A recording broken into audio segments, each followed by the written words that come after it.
हरिः ओम् तत्सं योरावृणीमहे गातुं जगनाय गातुं जगन्पतये दैवी स्वस्तिरस्तु नः स्वस्तिर्मानुषिभ्यः ऊर्ध्वं जिगातु भेषजं सन्नो यस्तु द्विपदी सञ्चतुष्पदी यं प्रव्रजन्तमनुपेतमपेतकृत्यं द्वैपायनो विरहकातरया जुहाव पुत्रेति तन्मयतया तरवोऽभिनेदुस्तं सर्वभूतहृदयं मुनिमानतोऽस्मि। ॐ लम्बोदरमपरमसुन्दरमेकदन्तं रक्ताम्बरं त्रिनयनं परमं पवित्रम् उद्दद्दिवाकरकरोज्ज्वलकायकान्तं विघ्नेश्वरं सकलविघ्नहरं नमामि। ध्येयं सदा परिभवघ्नमभीष्टदोहम् तीर्थास्पदं शिवविरिञ्चिनुतं शरण्यं भृत्याद्यहं प्रणतपालभवाभिभूतं वन्दे महापुरुषते चरणारविन्दम्। जन्माद्यस्य यतो वन्वयादितरतश्चार्थेष्वभिज्ञः स्वराट् तेने ब्रह्महृदाययादिकवये मह्यं विजतसूरयः तेजो वारिमृदां यथा विनिमयो यत्र त्रिसर्गो मृषा धाम्ना स्वेन सदा निरस्तकुहकं सत्यं परं धीमहि। निगमकल्पतरोर्गलितं फलं सुखमुखाद् मृतद्रवसंयुतं पिबत भागवतं रसमालयं मुहुर्मुहुः रसिका भुवि भावुकाः यस्य स्मरणमात्रेण जन्मसंसारबन्धनात् विमुच्यते। नमस्तस्मै विष्णवे प्रभविष्णवे सच्चिदानन्दरूपाय विश्वोत्पत्त्यादिहेतवे तापत्रयविनाशाय श्रीकृष्णाय वयं नमः। नारायणं नमस्कृत्य नरं चैव नरोत्तमं देवीं सरस्वतीं व्यासं ततो जयमुदीरयेत्। कृष्णाय वासुदेवाय हरये परमात्मने प्रणतः क्लेशनाशाय गोविन्दाय नमो नमः। वसुदेवसुतं देवं कंसचाणूरमर्दनं देवकी परमानन्दं कृष्णं वन्दे जगद्गुरुं। बंसी विभूषितकरा नवनीरदाभात् पीताम्बराधरुणबिम्बफलाधरोष्ठात् पूर्णेन्दुसुन्दरमुखादरबिन्दुनेत्रात् कृष्णात् परं किमपि तत्त्वहं न जाने। राधा भक्तिर्हरिर्ज्ञानं ताभ्या च समन्विता तां श्रीं भागवतीं गाथां वन्दे युगलरूपिणीं। बर्हापीडं नटवरवपुः कर्णयोः कर्णिकारं बिभ्रद्वासः कनककपिशं वैजयन्तीं च मालां रन्ध्रान् वेणो रथसुधया पूरयन् गोपवृन्दे बृन्दारण्यं सपदरमणं प्राविशद्गीतकीर्तिः। अज्ञानतिमिरान्धस्य ज्ञानाञ्जनशलाकया चक्षुर्मिलितं येन तस्मै श्रीगुरुवे नमः।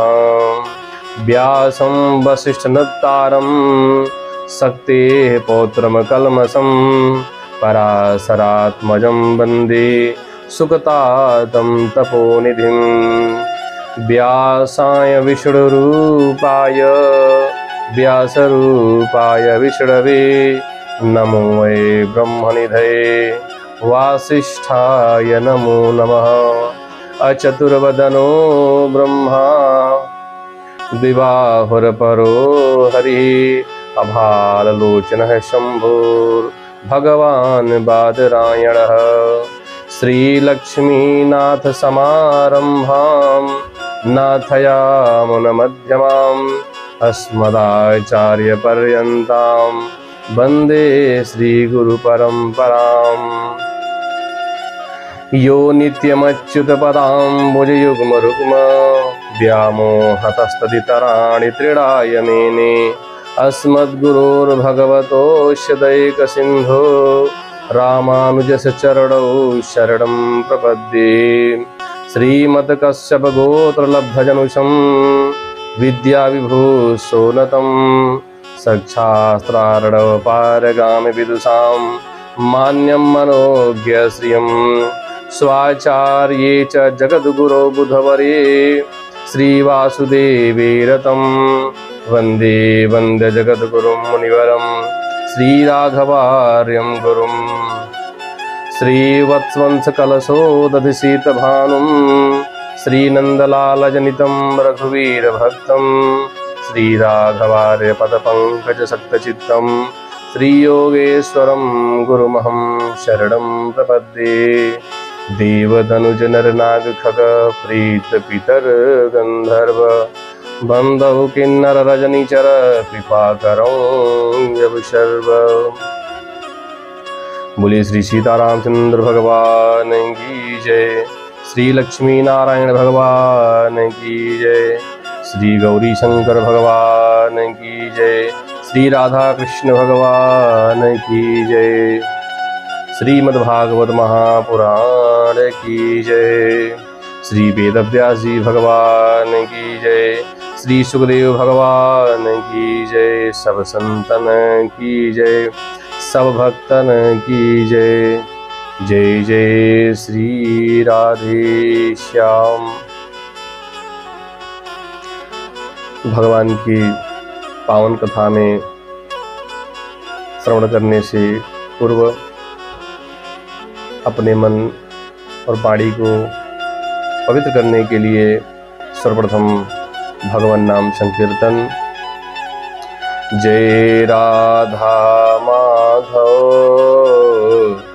जय कुंज बिहारी, जय राधा माधव जय कुंज बिहारी, जय राधा माधव जय कुंज बिहारी, जय राधा माधव जय कुंज बिहारी, जय राधा माधव जय कुंज बिहारी। बोलो राधा माधव भगवान की जय, राधा कृष्ण भगवान की जय। जय जय श्री राधे श्याम। भगवान की कथा अति पावनी है। जीव को सदा ही निरंतर भगवान के चिंतन में लगा रहना चाहिए। परम कल्याण भगवान के स्मरण से। और शास्त्रों में कहा गया है कि जो जीव भगवान की भक्ति करता है वही सब भक्तियां प्रेम से करे। प्रेम की भक्ति ही भगवान को प्राप्त होती है, उसी से जीव का कल्याण है। यह प्राप्त कैसे होगी? सत्संग से, भगवान की कथा से। हृदय में भगवान के प्रति जो प्रेम है वो भगवान की कथा से और भगवान की कृपा से ही है। संसार में बहुत सारे लोग हैं, भगवान के नाम का संकीर्तन करते हैं, सब कुछ करते हैं, भक्ति करते हैं। परम लाभ है जब भगवान का नाम प्रेम से लिया जाए। प्रसन्नता से लिया जाए और हृदय में अति प्रेम होना आवश्यक है। और भगवान के लिए हृदय में करुणा नहीं है, प्रेम नहीं है, तो भक्ति नहीं होती। नाम लिया जाता है भगवान का, लेकिन प्रेम से, हृदय से नाम ले करके जब पुकारोगे तब कल्याण हो जाता है। आज की कथा में अपनी मति और गति के साथ भगवान कथा श्रवण करेंगे। इसके पहले की कथा में आपने श्रवण किया था कि भगवान ने कंस का उद्धार किया और भगवान कंस के पिता उग्रसेन को भगवान ने कारागार से मुक्त किया। बलराम जी और कृष्ण भगवान कंस को भगवान ने कंधा भी दिया, अंतिम संस्कार किया। इस प्रकार और यह सारी बातें नंद बाबा को सूचना प्राप्त हुई, जानकारी मिल गई कि हमारे पुत्र नहीं है कृष्ण, ये तो वासुदेव जी के पुत्र हैं। फिर भी नंद बाबा अति प्रसन्न हुए।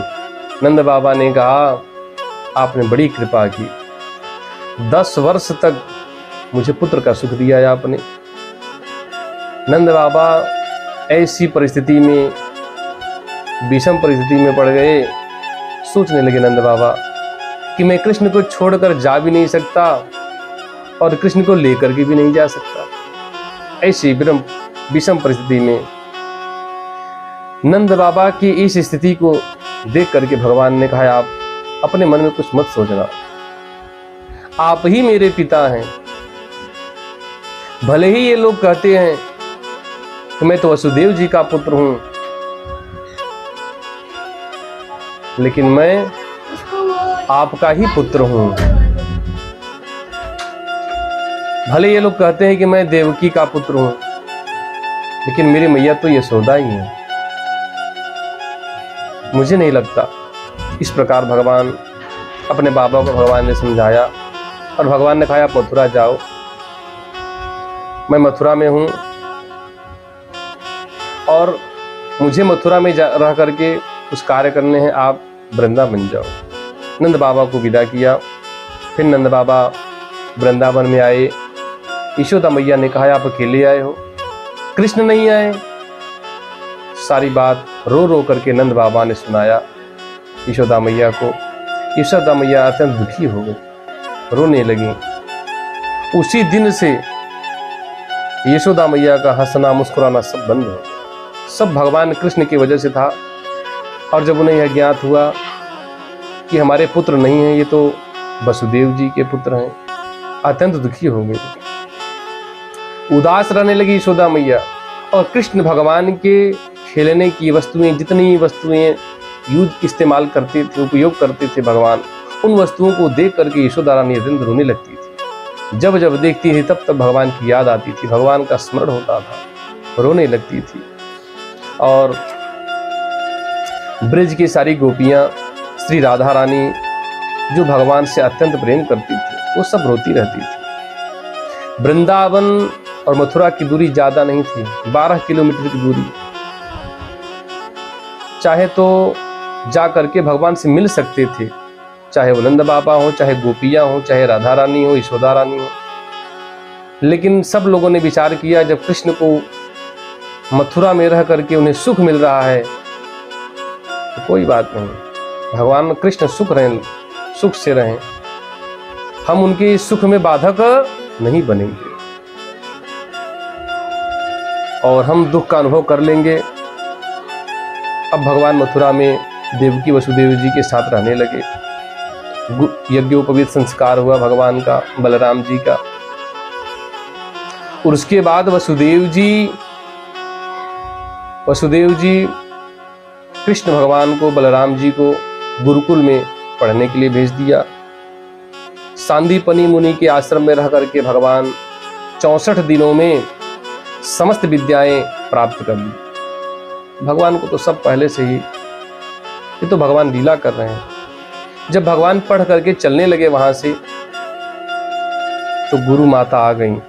गुरु माता ने कहा, कृष्ण तुम चले जाओगे तो मुझे अपने पुत्र की बड़ी याद आएगी। भगवान ने कहा, क्यों? तो गुरु माता ने कहा, जब से तुम मेरे गुरुकुल में आए हो पढ़ने के लिए, मुझे अपने पुत्र की कभी याद नहीं आई। तुम्हारे अंदर ही मैं अपने पुत्र को देखती थी, मुझे कभी याद नहीं आई। अब तुम चले जाओगे तो मुझे अपने पुत्र की याद आएगी। भगवान ने कहा, आपका पुत्र कहाँ है? तो गुरु माता ने कहा, मेरा पुत्र समुद्र में स्नान करने गया था और वहीं डूब करके मर गया। भगवान ने कहा, यदि ऐसी बात है तो भगवान ने कहा, हे गुरु माता, मैं आपके पुत्र को आपके गोद में दे करके जाऊंगा, यही मेरी गुरु दक्षिणा होगी। और उसी समय भगवान समुद्र के पास गए और समुद्र से कहा भगवान ने कि मेरे गुरु के पुत्र को तुमने ग्रहण कर रखा है। समुद्र ने कहा, मेरे पास नहीं है, मेरे गर्भ में मेरे अंदर पांचजन नाम का एक असुर रहता है, हो सकता है उसके पास उसने आपके गुरु को ग्रहण कर लिया हो, भक्षण कर लिया हो। और भगवान उसी समय समुद्र में भगवान प्रवेश किए और पांचजन नाम का जो राक्षस था भगवान को देख करके वो शंख में जाकर छिप गया। भगवान ने शंख के अंदर हाथ डाल करके उसको बाहर निकाल लिया। और भगवान को जब गुरु पुत्र नहीं मिले तो भगवान ने उस पांचजन नाम के राक्षस को भी मार दिया और शंख को समुद्र में धोया और शंख ध्वनि करते हुए भगवान सीधे पहुंच गए यमपुरी। और शंख की ध्वनि से यमपुरी में जितने नरक की यातना भोगने वाले पापी जीव थे, भगवान के शंख ध्वनि को सुन करके सब मुक्त हो, सब वहीं से भगवत धाम चले गए। और जो जीव तेल में खौले जा रहे थे, जितने पापी थे, खौलते तेल में डाले गए थे और भगवान की शंख ध्वनि को सुन करके सब दिव्य रूप को धारण कर लिए और भगवान के धाम चले गए। यमराज भगवान के शंख ध्वनि को सुन करके यमपुरी हिलने लगी। यमराज दौड़ करके आए, भगवान के चरणों में गिर गए। यमराज ने कहा, प्रभु आपने बड़ी कृपा करी, इस यमपुरी में आकर के आपने इस यमपुरी को पवित्र कर दिया। और भगवान ने कहा, देखो मैं अपने गुरु के पुत्रों को लेने आया हूं। यमराज ने उसी क्षण गुरु के पुत्र को भगवान को सौंप दिया। भगवान ले करके आए और अपने गुरु को समर्पित कर दिया। गुरु माता और गुरु प्रसन्न हो गए और भगवान आए, मथुरा में रहने लगे।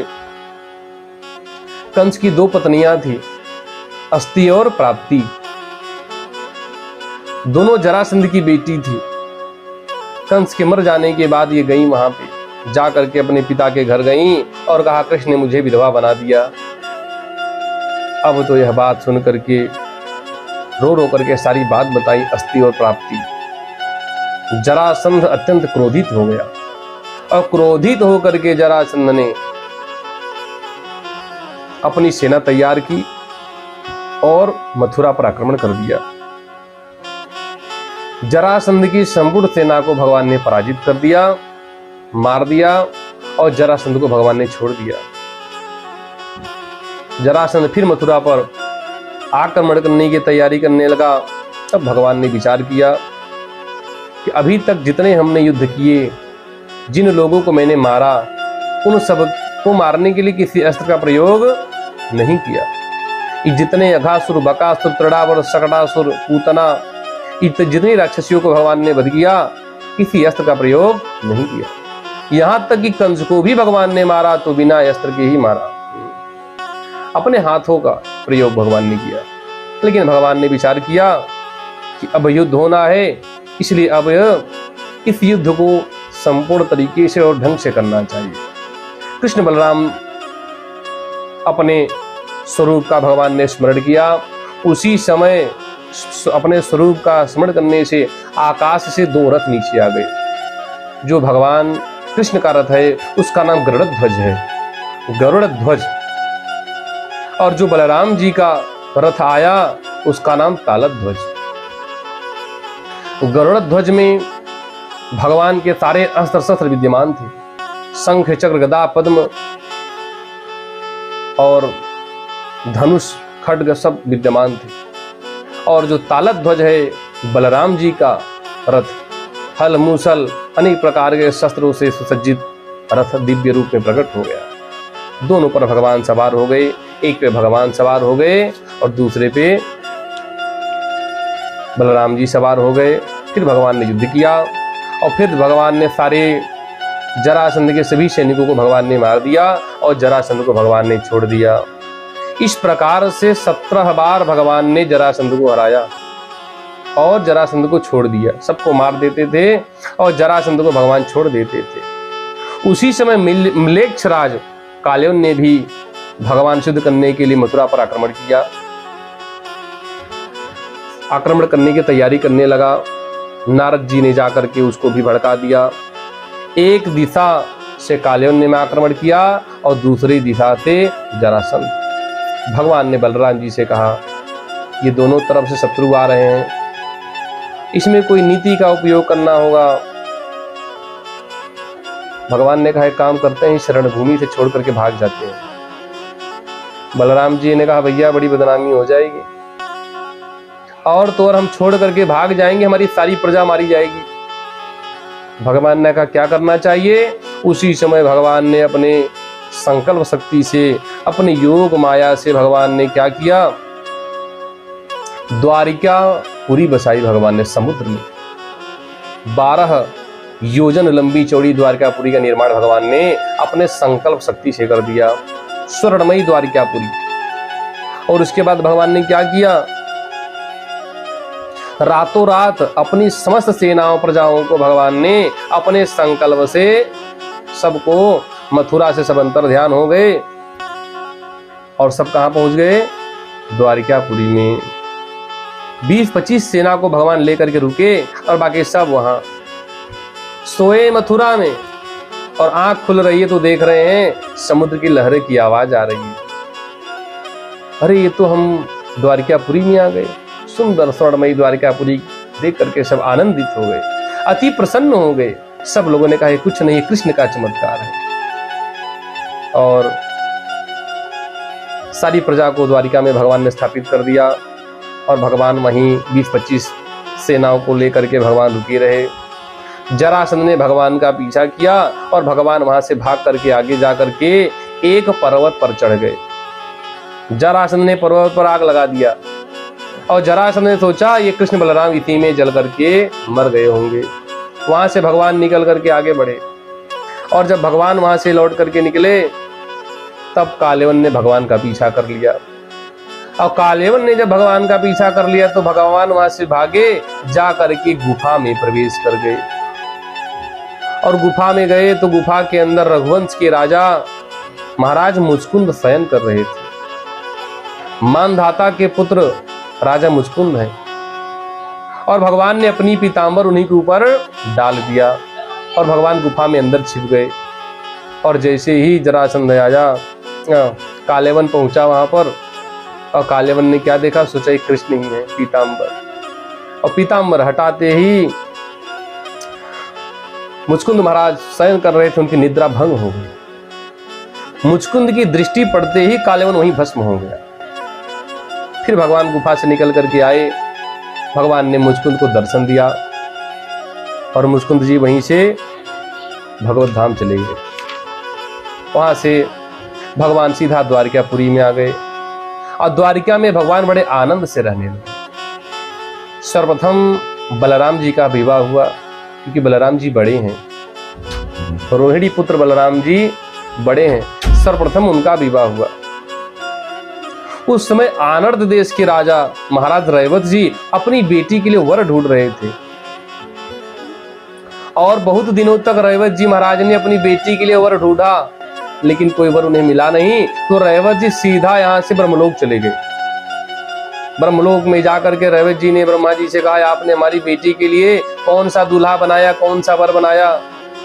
तो ब्रह्मा जी ने कहा, ऐसा है कि वसुदेव के जो पुत्र हैं, रोहिणी पुत्र बलराम जी, जिनका नाम संकर्षण भी है, उन्हीं के साथ आप अपनी बेटी का विवाह कर दो। महाराज रैवत जी वहां से आए, अपनी बेटी का कन्यादान बलराम जी के साथ कर दिया। और बलराम जी का विवाह बड़ी धूमधाम से संपन्न हुआ। बलराम जी का विवाह रेवती के साथ हो गया, इसीलिए बलराम जी का नाम रेवती रमण हो गया। बोलो रेवती रमण भगवान की जय। अब भगवान कृष्ण के विवाह की तैयारी हो रही है। विदर्भ देश के राजा महाराज भीष्मक, उनकी बेटी अत्यंत सुंदर रुक्मणी जी भगवान को बहुत चाहती थी। नारद जी के द्वारा भगवान के गुणों को सुन करके और भगवान की प्रशंसा को सुन करके रुक्मणी जी ने भगवान को अपना प्रियतम समझ लिया। रुक्मणी जी को भगवान से प्रेम हो गया। अब रुक्मणी जी चाहती हैं कि मेरा विवाह कृष्ण के साथ हो जाए। महाराज भीष्मक भी चाहते हैं कि विवाह हो जाए, और रुक्मणी जी की मां भी चाहती है कि कृष्ण के साथ ही विवाह हो। परिवार के सभी लोग चाहते हैं। क्यों? ये रुक्मणी जी कौन है? त्रेता युग में ही सीता है और द्वापर में यही रुक्मणी है, तो स्वाभाविक है कि ये भगवान को ही चाहेंगी। रुक्मणी जी भगवान की प्रिया हैं, लेकिन लीला में रुक्मणी जी का विवाह जो होने वाला है, उस विवाह के जो बाधक बन गए रुक्मणी का भाई अत्यंत अपने मित्रों के कहने पे आकर के भगवान कृष्ण से द्वेष करने लगा। भगवान कृष्ण का विरोधी बन गया। रुक्मी नहीं चाहता था कि भगवान मेरी बहन का विवाह कृष्ण से हो। जितने भगवान कृष्ण के विरोधी थे सब एक तरफ थे। रुक्मी का जो मित्र है शिशुपाल, और ये सारी विरोधी दुर्योधन, जरासंध, काशी नरेश, पौंड्रक, शिशुपाल, ये सब विरोधी थे। सब लोगों ने मिल करके रुक्मी से कहा कि तुम अपनी बहन का विवाह कृष्ण के साथ मत करो। क्यों? अरे वो कृष्ण जिसने अपने सगे मामा को मार दिया, अपने मामा को भी मार डाला, जिसके बाप का कोई अता पता नहीं है। कोई कहता है नंद बाबा उसके पिता हैं, और कोई कहता है वसुदेव जी। उसकी माँ का भी कोई पता नहीं है कि उसकी माँ कौन है। इस प्रकार विरोधियों ने रुक्मी के हृदय में भगवान के प्रति द्वेष उत्पन्न कर दिया। रुक्मी ने कहा मेरी बहन का विवाह कृष्ण के साथ कदापि नहीं होगा। अपने माता पिता एवं परिजनों के वचन को भी मानने को तैयार नहीं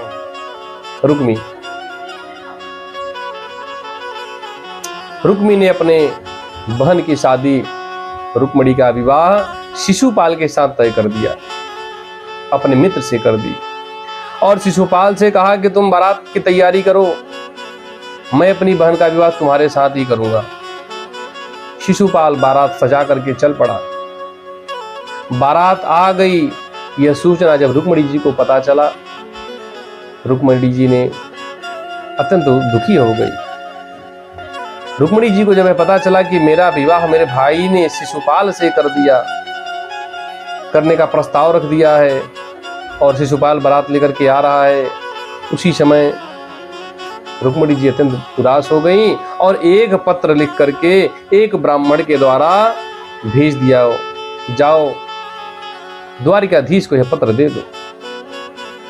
रुक्मणी जी का पत्र वो ब्राह्मण लेकर के आया और भगवान को दे दिया। रुक्मणी जी ने पत्र में लिखा था, हे गोविंद, आपके सुंदर गुणों को सुन करके मैंने आपको अपना प्रियतम मान लिया। आप हमें स्वीकार करो, आप आओ और हमें ले चलो, और यह हमारा या आपका विवाह जो होगा वो राक्षसी विधि से होगा। राक्षसी विधि क्या है? रुक्मणी जी ने कहा, राक्षसी विधि से आप मेरा पाणी ग्रहण करो, मेरा हरण कर लो। क्षत्रिय एवं राजाओं का यह धर्म है कि अगर कन्या चाहती है कि मेरा विवाह इस राजा से हो, और कन्या के परिवार वाले भी चाहते हो, और कोई जन अन्य जन उसका विरोध करते हैं, ऐसी स्थिति में राजा को चाहिए कि आ करके कन्या का हरण कर ले। और हरण करके अपने घर ले जाए और घर ले जाने के बाद वहां विवाह विधि पूर्वक संपन्न हो। इस विधि का नाम राक्षसी विधि है। माम राक्षसेन विधिनो बहुवीर्य शुल्काम। रुक्मिणी जी ने कहा, आप मेरा राक्षस विधि से मेरा पारिग्रहण करें। यदि आपको किसी बात की चिंता है कि मैं रुक्मिणी को लेने जाऊंगा, ऐसे सभा में मुझे सबसे युद्ध करना पड़ेगा, तो उसकी व्यवस्था मैंने पहले से ही कर लिया। क्या कर लिया है? आप विचार करते होंगे कि वहां जाएंगे और वहां पे युद्ध होगा, लड़ाई होगी, कितने लोगों की हत्या हो जाएगी। तो आप चिंता मत करो, उपाय मैं आपको बता देती हूँ। रुक्मिणी जी ने पत्र में लिखा कि विवाह के समय, विवाह के पहले कन्या घर से, नगर से बाहर जाती है और देवी के मंदिर में पूजन करने जाती है, और इस प्रकार से मैं भी जाऊंगी पूजन करने। आप वहीं पे मैं आपको बाहर मिल जाऊंगी और वहीं से आप मेरा हरण कर लेना। तो महल में आपको जाने की जरूरत नहीं होगी। यह सब पत्र में सब लिखा था। पत्र लेकर के ब्राह्मण देवता गए, भगवान को दिया। भगवान ने पूछा क्या है इसमें? तो ब्राह्मण ने कहा, विदर्भ देश की, विदर्भ की राजकुमारी ने यह पत्र दिया है। भगवान ने ब्राह्मण से कहा, ब्राह्मण देवता आप पढ़ करके सुनाओ। ब्राह्मण ने कहा, प्रभु आपका व्यक्तिगत पत्र है, मैं कैसे सुनाऊं? भगवान ने कहा, आप ही सुनाओ। फिर ब्राह्मण ने पत्र पढ़ करके सुनाया और भगवान ने उन ब्राह्मण का हाथ पकड़ करके भगवान ने लिया और दोनों हाथों से ब्राह्मण का हाथ पकड़ लिया। और भगवान हंसते हुए कहते हैं, राजन, हे विप्र, आपने तो रुक्मिणी के मन के वचनों को सुना दिया। जैसे विदर्भ की राजकुमारी मुझे चाहती हैं, वैसे ही मैं भी उन्हें चाहता हूं। क्यों? भगवान कहते हैं, जो मुझे जैसे भजता है मैं भी उसी प्रकार उसे भजता हूं। कोई मुझे प्रेम करता है तो मैं भी उससे प्रेम करता हूं। कोई मुझे भुला देता है तो मैं भी उसे भुला देता हूं। जिस प्रकार से रुक्मिणी जी मुझे प्रेम करती हैं, उसी प्रकार से मैं भी रुक्मिणी जी से प्रेम करता हूं। गीता का श्लोक, ये यथा माम प्रपद्यन्ते तांस तथैव भजाम्यहम्। जो मुझे जैसे भजता है मैं भी उसी प्रकार भजता हूं। इतना कहते हुए भगवान ने कहा ब्राह्मण से, तथा हमपि तच्चित्तो निद्राम च न लभे निशि। हे ब्राह्मण देव, मेरा चित्त उन्हीं में लगा रहता है, मुझे रात में नींद नहीं आती। निद्राम च न लभते निशि। और मैं भी तारे गिनता रहता हूँ और अपने रुक्मिणी का स्मरण करता रहता हूँ। ब्राह्मण देवता ने कहा, प्रभु कृपा करो। उसी समय भगवान ने रथ तैयार किया और किसी को कुछ नहीं बताया द्वारिकापुरी में, और रथ पर सवार होकर के भगवान चल पड़े। और कुछ समय बाद बलराम जी को यह पता चला कि कृष्ण नहीं है।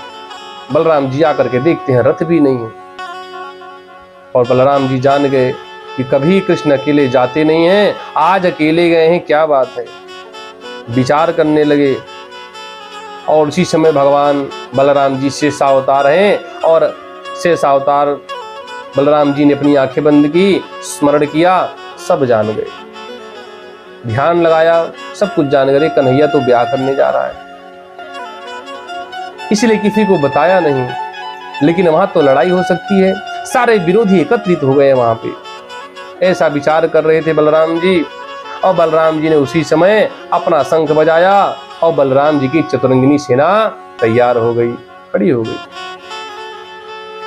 बलराम जी ने कहा, विदर्भ के लिए प्रस्थान करना है, कुंडिनपुर के लिए। सेना ने कहा, महाराज किस रास्ते से चलना है? बलराम जी ने सोचा, ये रास्ते से जब से जाएंगे तब से बड़ा विलंब हो जाएगा और कृष्ण पहले पहुंच जाएंगे और वहां कोई आपत्ति आ सकती है, इसलिए रास्ते से नहीं जाना है। बलराम जी ने कहा, सबको अपनी अपनी आंखें बंद करो। सभी सेना सिपाही ने अपनी आंखें बंद की और बलराम जी ने अपनी योग विद्या के द्वारा संपूर्ण सेना को उठा करके कुंडिनपुर के सीमा पर खड़ा कर दिया। सभी सैनिक खड़े हो गए। अस्त्राभ्यास करने लगे। सेना तैनात हो गई और बलराम जी भी रथ के साथ तैनात हो गए अपना हल मूसल लेकर के। कृष्ण भगवान पीछे से आ रहे हैं और भगवान जब कुंडीपुर की सीमा पर भगवान पहुंचे तो भगवान ने क्या देखा, ये तो द्वारिका की सेना ध्वज, ये तो द्वारिका की सेना है और ये ध्वज जो दिखाई पड़ रहा है ये तो द्वारिका का है और ये तो बलदाऊ भैया का रथ है। और देखे तो बलदाऊ भैया भी आगे आगे खड़े हैं। भगवान को संकोच हुआ। बलदाऊ भैया ने कहा, कृष्ण जाओ, तुम्हें जो करना है करो, मैं यह सब संभाल लूंगा। फिर तो भगवान प्रसन्न हो गए, भगवान चल पड़े। भगवान ने सोचा रुक्मिणी को चोर के समान ले जाना उचित नहीं है, दुनिया क्या कहेगी, चोर के समान नहीं लेके जाएंगे, सीना तान करके रुक्मिणी को लेके चलना है। भगवान ने विचार किया और भगवान सीधे महाराज भीष्मक के महल में पहुंच गए। भीष्मक जी ने भगवान को देखा, प्रसन्न हो गए, स्वागत किया, लेकिन रुक्मिणी तो भीतर भीतर जलने लगा कि कृष्ण यहां पर कैसे आ गए। सामने विरोधी और रुक्मिणी विरोध भी नहीं कर पा रहा है। महाराज भीष्मक ने भगवान की पूजा की। सुखदेव जी कहते हैं, परीक्षित राजन, जब भगवान प्रवेश करने लगे, जिस प्रकार से किसी दूल्हे की पूजा की जाती है, वर पूजन होता है, उसी प्रकार से महाराज भीष्मक ने कृष्ण भगवान का पूजन किया। मधुपर्कमुपानीय वांसा शिबिरंजातितः उपायनान्न भीष्टानि विधिवत संपूजयत। बड़ी विधि से भगवान का पूजन किया। भीष्मक जी ने सबसे पहले आचमनी मधुपर्क निर्मल वस्त्रों के द्वारा भगवान की पूजा की। वहां आसपास खड़े जितने दासी थे, दास दासी, सब आपस में कानाफूसी करने लगे। सब लोग कहने लगे, क्या कह रहे हैं, अस्यैव भार्या भवितुम रुक्मिण्यर्हति ना पराम असावप्य नवद्यात्मा भैष्म्या समुचितः पतिः। सब लोग क्या कह रहे हैं, सब सखियां आपस में कान में एक दूसरे से कहने लगी, अरे सखी ये देखो कि कृष्ण कितने सुंदर हैं, रुक्मिणी का विवाह तो इन्हीं के साथ करना चाहिए। लेकिन यहां तो बारात शिशुपाल लेकर के आया, रुक्मिणी तो इन्हीं की योग्य है और दूसरी कोई पत्नी इनके योग्य होने योग्य नहीं है। यदि हमने जितने दास दासी हैं वो सब यही मन में विचार कर रहे हैं और कहने लगे, यदि हमने कोई, चाहे पूर्व जन्म में चाहे इस जन्म में, यदि हमने कोई भी सदकर्म किया है, कोई भी अच्छा कार्य किया है, तो हे प्रभु, हे भगवान, रुक्मिणी का पाणी ग्रहण भगवान कृष्ण ही करे, उन्हीं के साथ इनका विवाह होना चाहिए। ये सब लोगों की कामना थी और यह बात भगवान धीरे से सुन लिए। और भगवान ने जब सुन लिया तो भगवान ने विचार किया, जब सब चाहते हैं तो ठीक है। उसी समय रुक्मिणी जी अंतःपुर से निकल करके देवी मंदिर पर गई, निकल चढ़ी। उनके साथ बहुत सारे सैनिक थे, घर की बूढ़ी महिलाएं थीं, सब गाना बजाने के साथ पूजन की सामग्री लेकर के थाली, सब भगवान का भजन कीर्तन करते हुए, गाना बजाना करते हुए देवी मंदिर गईं। और मंदिर में जाकर के हाथ पैर रुक्मिणी जी ने धोया, आचमन किया और श्री गणेश जी, माता पार्वती, शंकर जी की बड़ी विधिवत पूजा किया और स्तुति करने लगी। रुक्मिणी जी ने कौन सा स्तुति किया, जो रामावतार में सीता जी ने स्तुति किया। ये रुक्मिणी जी सीता ही जी हैं, लक्ष्मी सीता रुक्मिणी यही है। वहां भी जाकर के भगवान के विवाह से पहले गौरी का पूजन किया था, वही सीता रुक्मिणी जी हैं। और क्या स्तुति किया, जय जय गिरिवर राज किशोरी, जय महेश मुख चंद चकोरी, जय गज बदन षडानन माता, जगत जननी दामिनी स्तुति गाता। रुक्मिणी जी ने पार्वती जी की स्तुति की और पार्वती जी ने आशीर्वाद दिया। क्या दिया आशीर्वाद, जो रामावतार में दिया था।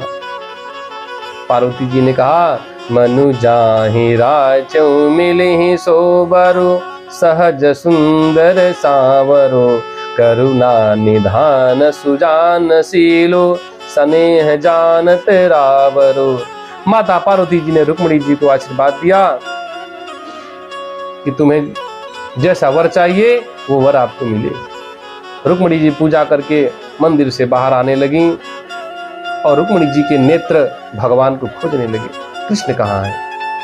और खोजते खोजते जैसे ही रथ के पास पहुंची, उसी समय बड़े बेग से भगवान का गरुड़ ध्वज रथ आ गया और भगवान रथ पे बैठे आए और रुक्मिणी जी के सामने पहुंचे और अपने हाथ से रुक्मिणी जी का हाथ पकड़ा और सीधा रथ में बैठा लिया। रुक्मिणी जी का हाथ पकड़ लिया, पाड़ी ग्रहण हो गया और रथ में बैठा लिया। बेग से भगवान चले और वहां पे दुर्योधन की सेना, जरासंध की सेना, रुक्मी के सेना सब खड़े थे। किसी की हिम्मत नहीं हुई भगवान को रोकने की। सबके सामने भगवान रुक्मिणी जी का हरण कर लिए। इसके बाद भगवान हरण कर लिया भगवान ने, सभी सैनिक युद्ध के लिए दौड़े। बलराम जी पहले से सेना तैनात डटे थे, हल मूसल उठाया, सैकड़ों राक्षसों को सबको मारने लगे, सैनिकों को मौत के घाट उतार दिया बलराम जी ने। सब सेना पराजित हो गई और पीछे के रास्ते से रुक्मी आया। रुक्मी आने से पहले ही अपने सभी लोगों से कह दिया कि मैं जा रहा हूं रुक्मिणी को लेने के लिए। यदि मैं रुक्मिणी को लेकर वापिस नहीं लौटा तो मैं अपना मुंह नहीं दिखाऊंगा, तो कुंडिनपुर कभी नहीं लौटूंगा। और ऐसा संकल्प करके रुक्मी निकल पड़ा और रास्ते में भगवान से मिल गया। भगवान को रोकने की कोशिश किया और भगवान ने उसे बहुत मारा। भगवान ने उसे मारा रुक्मी को, और उसके बाद अपने तलवार से बाल, दाढ़ी, मूंछें सब भगवान ने काट दिए। उसे कुरूप बना दिया भगवान ने। और जब भगवान प्राण लेना चाहे भगवान, तो उसी समय रुक्मिणी जी आकर के भगवान के हाथ जोड़ लिए, हे प्रभु आप योगेश्वर हैं। रुक्मिणी जी कहती हैं, योगेश्वरा प्रमेयात्मन देव देव जगतपते हंतुम नारहसी कल्याण भ्रातरम मे महाभुज। आप योगेश्वर हैं, परम बलवान हैं, परंतु कल्याण स्वरूप मेरे भैया को छोड़ दीजिए। फिर भगवान ने उसे छोड़ दिया। बलराम जी ने कहा, कृष्ण तुमने ठीक नहीं किया, अब ये तुम्हारे रिश्तेदार संबंधी हैं, अब इन्हें छोड़ दो। तब भगवान ने उन्हें छोड़ दिया। रुक्मी लौटकर घर नहीं आया, वो जंगल में ही रह गया।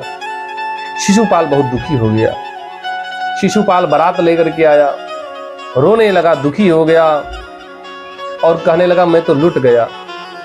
शिशुपाल बड़ी तैयारी के साथ आया था विवाह के लिए, हाथ में हल्दी मौर पहन करके विवाह के पहले की लगभग सभी तैयारियां शिशुपाल ने कर लिया। सब विधि हो गई थी।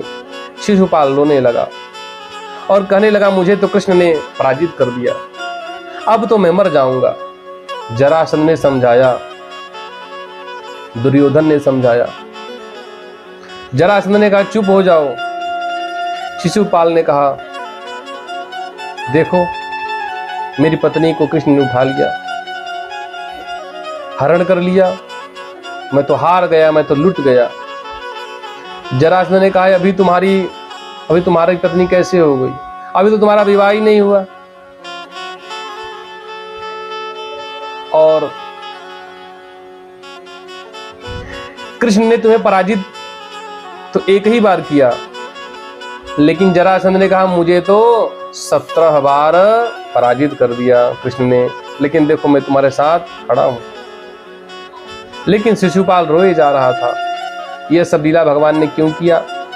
भगवान ने कहा त्रेता युग में तुमने हमको रुलाया था। ये त्रेता युग में कौन है? रावण, शिशुपाल ही रावण था।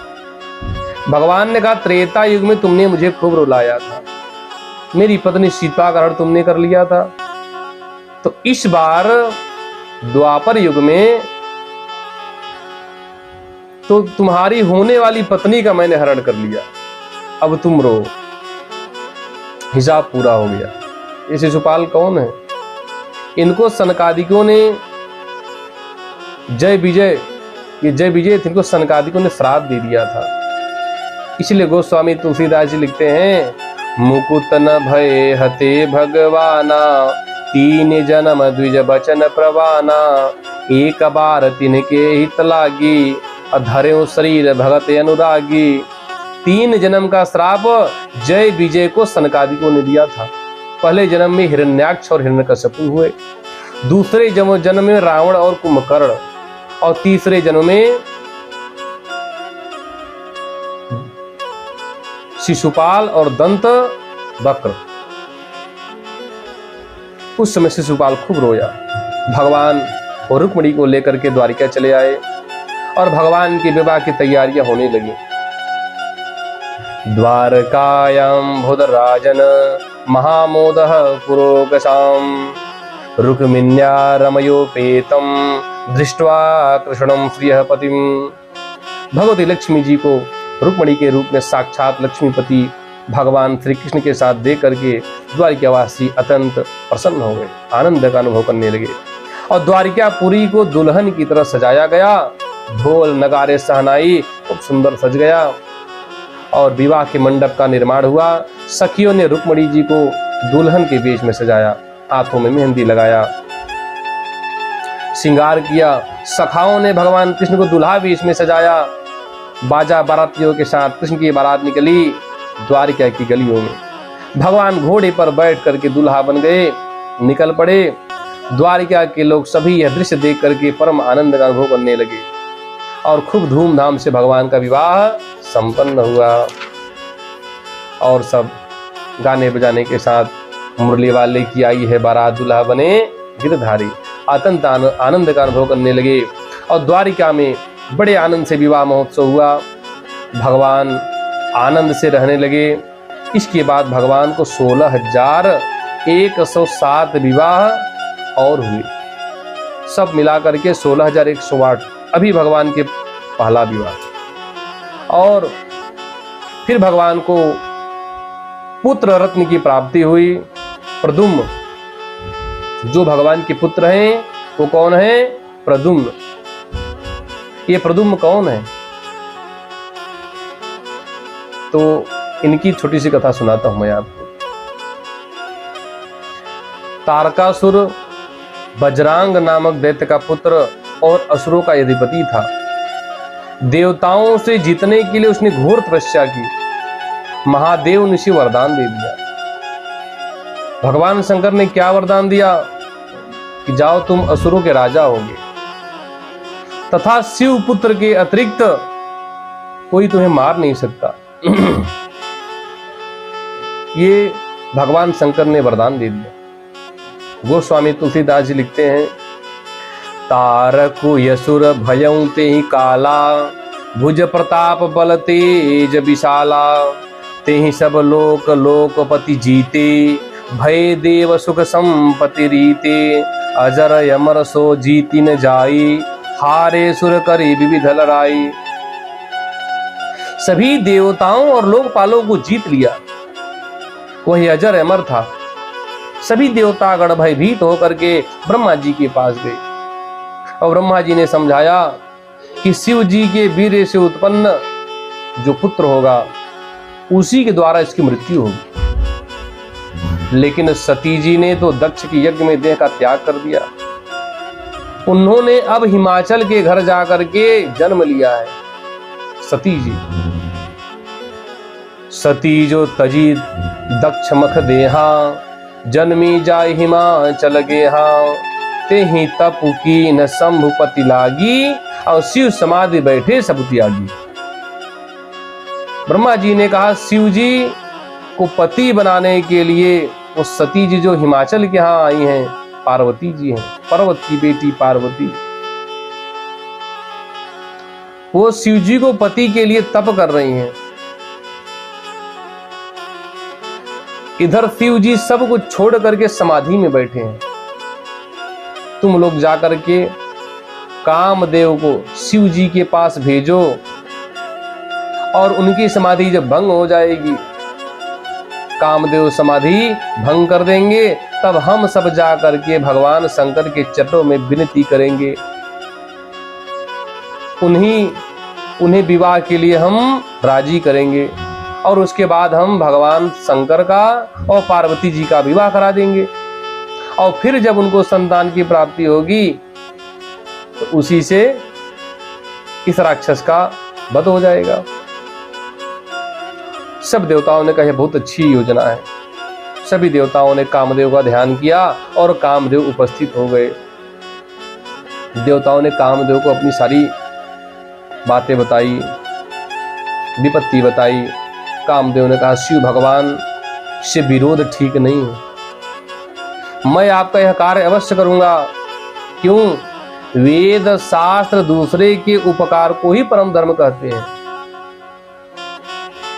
दूसरे के जो उपकार हो जाए वही परम धर्म है। परहित सरिस धर्म नहीं भाई और परिपीड़ा सम नहीं अदमाई। दूसरे के हित से बड़ा कोई धर्म नहीं। हम आपका हित अवश्य करेंगे।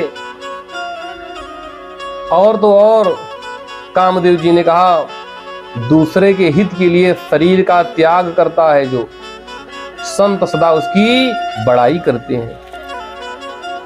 कामदेव जी कहते हैं परहित लागी तजय जो देही संतत संत प्रशंसई तेहि। उन्हें संत उनकी प्रशंसा करते हैं। इस प्रकार कहते हुए कामदेव पुष्प के धनुष को हाथ में लेकर के शिव भगवान के सम्मुख उपस्थित हो गए। कामदेव ने विचार किया कि भगवान शिव के विरोध में मेरा मरण भी हो सकता है। शिव विरोध ध्रुव मरण हमारा। कामदेव ने अपना प्रभाव फैलाया, सारे संसार को अपने बस में कर लिया, सब काम के वशीभूत हो गए। गोस्वामी तुलसीदास जी कहते हैं तब आपन प्रभाव विस्तारा निज बस जिन सकल संसारा। सारे संसार में खलबली मच गई। सबके हृदय में काम की इच्छा हो। गोस्वामी तुलसीदास जी कहते हैं पशु पक्षी नभ जल थल चारी भय काम बस समय विचारी। जितने जड़ पक्षी नदी लता पत्ता पृथ्वी आकाश पशु पक्षी सब काम के वशीभूत हो गए। संसार के सभी प्राणी और जितने विरक्त थे साधु सन्यासी थे तो कहते हैं सिद्ध विरक्त महामुनि जोगी तो तेपि काम बस भय वियोगी। जो इंद्रियों पे जीत लिए थे, विरक्त थे और सिद्ध थे, महामुनि थे, जोगी थे, वो सब काम के वशीभूत हो गए। यह घड़ी दो घड़ी है तमाशा हुआ वहां पे। कामदेव ने अपनी सभी कलाओं के द्वारा भगवान की समाधि को भंग करना चाहा लेकिन भंग नहीं कर सके। तब आम के वृक्ष के डाली पर चढ़ गए और पुष्प धनुष पर 5 बाण चढ़ाए कामदेव। भगवान शिव के हृदय का 5 बाणों के द्वारा वो बाण शिव के हृदय में जाकर के लगा। भगवान की समाधि छूट गई और उस समय भगवान क्रोधित हो गए। तव शिव तीसर नयन उघारा चितवत काम भयं जरिछारा। भगवान शिव को क्रोध आ गया और शिव जी ने तीसरा नेत्र खोला। कामदेव जल करके वहीं भस्म हो गया। हाहाकार मच गया। कामदेव की पत्नी रति देवी अपने पति की दशा को देख करके विलाप करती हुई भगवान के चरणों में जागी और त्राहि माम महादेव करने लगी। और भगवान तो आशुतोष हैं, अति शीघ्र प्रसन्न होने वाले भगवान। और भगवान प्रसन्न हो गए और भगवान ने कहा रति से, रति ने कहा प्रभु मेरे पति जल करके नष्ट हो गए, वो तो सबके कल्याण के लिए आपको जगाना चाहते थे। तो भगवान ने कहा रति अब तुम्हारे स्वामी का नाम अनंग होगा, वो बिना शरीर के व्यापेगा सबके पास। रति ने कहा प्रभु हमारे पति की प्राप्ति कब होगी, हमें कब मिलेंगे? तो भगवान ने कहा देखो उसे शरीर की प्राप्ति यदुवंश में भगवान कृष्ण के पुत्र बन करके होंगे। भगवान शिव ने कहा जब जदुवंश कृष्ण अवतारा होई है हरन महामहि भारा। कृष्ण तनय हुई है पति तोरा बचन अन्यथा हो न मोरा। भगवान कृष्ण ने कहा, भगवान कृष्ण का जब यदुवंश में अवतार होगा और भगवान पृथ्वी का भार उतारने के लिए भगवान का अवतार होगा, तब तुम्हारा पति भगवान कृष्ण के पुत्र के रूप में उत्पन्न होगा और उसी समय तुम्हें पति के रूप में, शरीर के स्वरूप में प्राप्त होंगे। यह मेरा वचन सत्य होगा।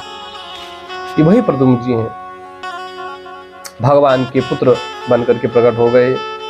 उस समय संबरासुर दैत्य था।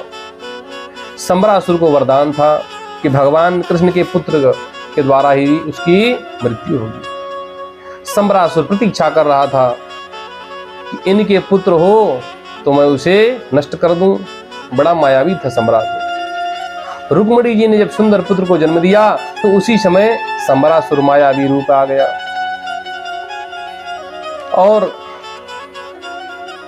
रुक्मिणी जी के कक्ष में पुत्र का हरण कर लिया और ले जाकर के समुद्र में फेंक दिया। चला आया, सोचा छोटा बालक है, जल में डूब करके मर जाएगा। अभी प्रद्युम्न जी 10 दिन के भी नहीं हुए थे, ले जाकर के फेंक दिया। और समुद्र में प्रद्युम्न जी को एक मछली ने निगल लिया। पेट में जाने के बाद भी बालक की मृत्यु नहीं हुई और जब मछुआरे ने जाल फेंका, उस मछली को पकड़ लिया, जाल में फंस गई। तो मछुआरा उस मछली को लेकर के आया और उसने सोचा यह मछली को मैं महाराज जी को भेंट कर दूंगा, सम्रासुर अति प्रसन्न हो जाएंगे। ले जाकर के दरबार में सम्रासुर को भेंट कर दिया। सम्रासुर ने रसोईया में भिजवा दिया कि सुंदर व्यंजन बनाओ। उस समय सम्रासुर की जो दासी मायावती को समर्पित किया रसोईया में, और मायावती ने, ये मायावती कामदेव की पत्नी रति देवी है, और मायावती जब उस मछली को काटा गया तो नवजात शिशु को देख करके मायावती आश्चर्य में पड़ गई। उन्हें शंका हुआ और उसी समय नारद जी वहां प्रकट हो गए। नारदो कथयत् सर्वं तस्यासंगित चेतसः बालस्य तत्त्वमुत्पत्तिं मत्स्योदर निवेशनम। नारद जी वहां उपस्थित हो गए और यह बालक कैसे उत्पन्न हुआ और मछली के पेट में कैसे आया, सारी कथा नारद जी ने सुना दिया मायावती को। और मायावती को नारद जी ने बता दिया आप स्वयं रति देवी हैं। मायावती अत्यंत प्रसन्न हो गई और मायावती के सभी शंकाएं दूर हो गई। मायावती धीरे धीरे बच्चे को अपने कक्ष में लेकर के चली गई और किसी को बताया नहीं। और जब समय मिले तो मायावती दूध पिलाती, सेवा कर दी, तेल मालिश, लालन पालन करने लगी। और धीरे धीरे बहुत जल्दी ही कामदेव जो प्रद्युम्न जी हैं अत्यंत जल्दी ही बड़े हो गए। सुखदेव जी कहते हैं मायावती ने अपने माया के द्वारा, अनेक प्रकार की औषधियों के द्वारा, तंत्र मंत्र के द्वारा कुछ ही दिनों में उन्हें जवान बना दिया। नाति दीर्घेण कालेन सकार्षणी रूढ़ यौवनः। कार्षणी मतलब कृष्ण के पुत्र कार्षणी। एक दिन की बात है, भगवान कृष्ण के पुत्र प्रद्युम्न बहुत सुंदर परम मनोहर लग रहे थे, स्वयं साक्षात कामदेव हैं।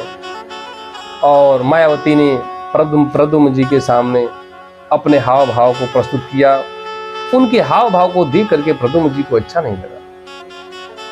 प्रद्युम्न जी सोचने लगे ये मेरे साथ पत्नी जैसा व्यवहार कर रही है, तो मेरी माँ के समान है, इसने मुझे पार पोस करके बड़ा किया।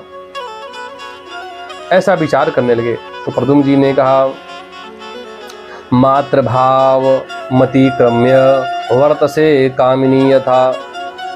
मातृभाव को छोड़ करके कामिनी जैसा, पत्नी जैसा व्यवहार क्यों कर रही है। और सब विचार करने लगे तो उस समय मायावती हंसने लगी। मायावती ने कहा मैं आपकी मां नहीं हूं, आपकी माता और पिता तो रुक्मिणी जी और कृष्ण हैं, द्वारकाधीश है, मैं आपकी पत्नी हूं। आप साक्षात कामदेव हैं और मैं आपकी पत्नी रति देवी हूं। आप अपने स्वरूप का स्मरण करें कि आप कौन हैं। तो रति देवी ने कहा भवान नारायण सुतः संवरेणा ऋतो गृहात् अहम ते धिकृताम पत्नी रति कामो भवान प्रभो। आप भगवान नारायण के पुत्र हैं और संवरासुर दैत्य ने आपका हरण कर लिया और समुद्र में डाल दिया था, और वहां आपको मछली ने निगल लिया और मछली को मछुआरे ने, और वहां से आप मेरे पास आ गए। आप मेरे पति स्वयं कामदेव हैं और मैं आपकी पत्नी रति देवी हूं। आपका जो अवतार हुआ है इस असुर का वध करने के लिए आपका अवतार हुआ है, और आप अपने कार्य को पूर्ण करिए, तब हम यहाँ से चलेंगे। यह सब सुनते ही प्रद्युम्न जी ने अपने स्वरूप का स्मरण किया, और स्मरण करते ही प्रद्युम्न जी के जितने अस्त्र शस्त्र सब विद्यमान हो गए। और उसी समय सम्रासुर को प्रद्युम्न ने ललकारा। सम्रासुर से बड़ा भयानक युद्ध हुआ और प्रद्युम्न जी महाराज ने सम्रासुर का वध कर दिया। फिर प्रद्युम्न जी महाराज ने अपनी पत्नी के साथ आकाश मार्ग से सीधा द्वारिका पहुंचे। रुक्मिणी जी के महल में सीधा उतर रहे हैं। आत्मा वै जायते पुत्रः। भगवान की जितनी रानियां थी सब आश्चर्यचकित हो गई कि कौन दिव्य, इस दिव्य रूप पुरुष कौन आ रहे हैं। भगवान कृष्ण के ही समान, उनका मुखमंडल जो है एकदम कृष्ण के समान है। आकृति स्वरूप सुंदरता एकदम कृष्ण के ही जैसा, एक समान। पुत्र जो होता है वो तो पिता के ही अनुरूप होता है। आत्मा वै जायते पुत्रः। भगवान की पत्नी आश्चर्यचकित रह गई कि द्वारकाधीश आकाश मार्ग से आ रहे हैं। सबको भ्रम हो गया कि कृष्ण ही आ रहे हैं। सब अपना सर पल्लू को ढक करके अपने अपने कक्ष में चली गईं। लेकिन रुक्मिणी जी विचार करने लगी। रुक्मिणी जी अत्यंत विचार करने लगी कि मेरा बेटा होता तो ऐसा ही होता। रुक्मिणी जी सोचने लगी मेरा बेटा होता तो ऐसा ही होता। और रुक्मिणी जी कहती हैं, ईततुल्य वयो रूपो यदि जीवति कुत्रचित्। मेरा बेटा कहीं जीवित होगा तो ऐसा ही होगा, इतना ही बड़ा होगा। यह सब रुक्मिणी जी सोच ही रही थी। तब तक प्रद्युम्न जी रति जी के साथ महल के आंगन में उतर गए। और रुक्मिणी जी कुछ सोच पाती, कुछ कह पाती, तब तक नारद जी वहां प्रकट हो गए और नारद जी ने सब बातें बता दिया। नारदो कथयत सर्वम संवराहरणादिकम। नारद जी आए और सारी कथा सुना दी। नारद जी ने कहे माता जी आपके पुत्र हैं ये, संवरासुर ने इनका हरण कर लिया था और ये इनकी पत्नी रति देवी। यह सब समाचार सुन करके द्वारिका के लोग परम आनंदित हुए। उसी समय भगवान कृष्ण अपने माता पिता देवकी वसुदेव जी के साथ पधारे। और भगवान सब कुछ जानते थे परंतु वे कुछ न बोले। और बड़े धूमधाम से भगवान के पुत्र प्रद्युम्न जी का विवाह महोत्सव मनाया गया। बहू भी घर में आ गई, विवाह भी, बड़ा परम आनंद का अनुभव हुआ। बोलो श्री प्रद्युम्न जी महाराज की जय। अभी भगवान के 16,107 विवाह बाकी हैं और घर में बहू का आगमन हो गया। अब आगे कथा कल करेंगे। भगवान नाम संकीर्तन। श्री कृष्ण गोविंद हरे मुरारी, हे नाथ नारायण वासुदेवा। श्री कृष्ण गोविंद हरे मुरारी, हे नाथ नारायण वासुदेवा। हे नाथ नारायण वासुदेवा, हे नाथ नारायण वासुदेवा।